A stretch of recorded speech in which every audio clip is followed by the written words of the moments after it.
Hello everybody, my name is Jacob Wilson and this is my presentation on community security in Alaska, specifically Fairbanks. Our discussion topics today are going to be what is the definition of community security? Is Fairbanks a secure community? What is the highest risk in Fairbanks? Being mainly who have the highest risk in Fairbanks to have their community security uh, violated, and the threats to the community security of Fairbanks. The definitions. The security of both group and personal security. So that's the security of both the group, being everybody that lives in Fairbanks, and it is also coincides with personal security. Um, and basically all the specific groups and institutions that are within a certain geographical space. So that obviously being if you live within the boundaries of Fairbanks or the borough, you are under that community security. Some examples would be of community security would be police and neighborhood watch. The police they are within the city limits. They work to keep that community secure. And neighborhood watch, obviously, they keep their smaller communities of certain uh, neighborhoods. They keep that community safe as well. Is Fairbanks a secure community? I would say no. Compared to the rest of the United States, no, it is not safe. It is only safer than 4% of the cities in the United States, and that is impressive. Um, Even if you compare Fairbanks to other communities inside of Alaska, it has a higher crime rate than 80% of the other communities. Yeah, so Fairbanks and then Anchorage being, of course, having a higher crime rate. Uh, Fairbanks is still up there with one of the highest crime rates.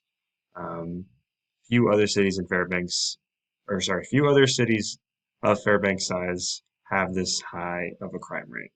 Um, it's very true that like any city about the size of Fairbanks being 31 to 40,000 people, they do not have anywhere near this high of a crime rate, and it's very hard to even find a place like that that has a crime rate per capita such as Fairbanks.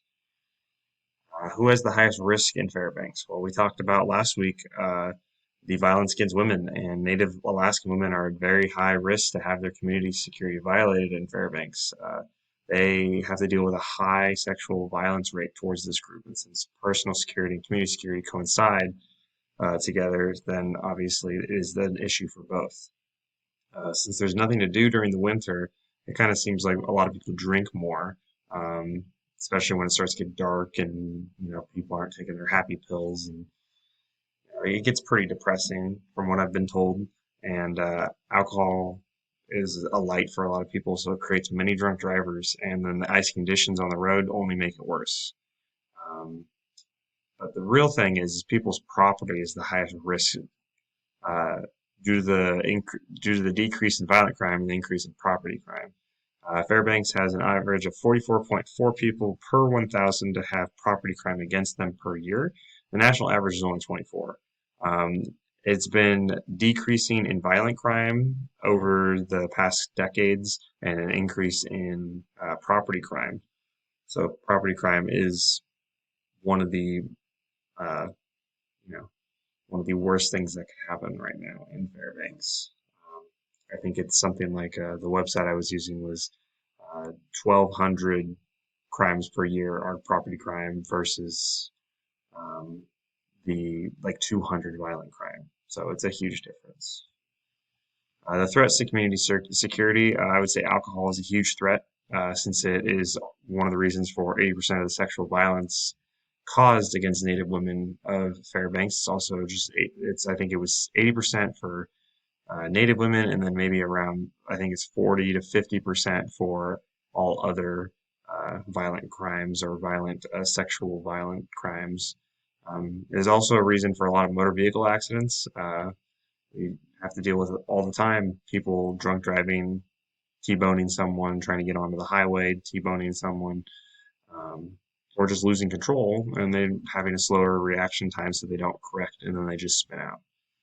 Uh, Poverty also seems to be a threat because there are more and more people who will do anything in order to make money. And a good way to do that is to, of course, property crime, break into people's houses, steal stuff, um, it is definitely an outlying factor. And that is all I have for you guys today. And this is just some of the websites that I was using to put this together. Thank you.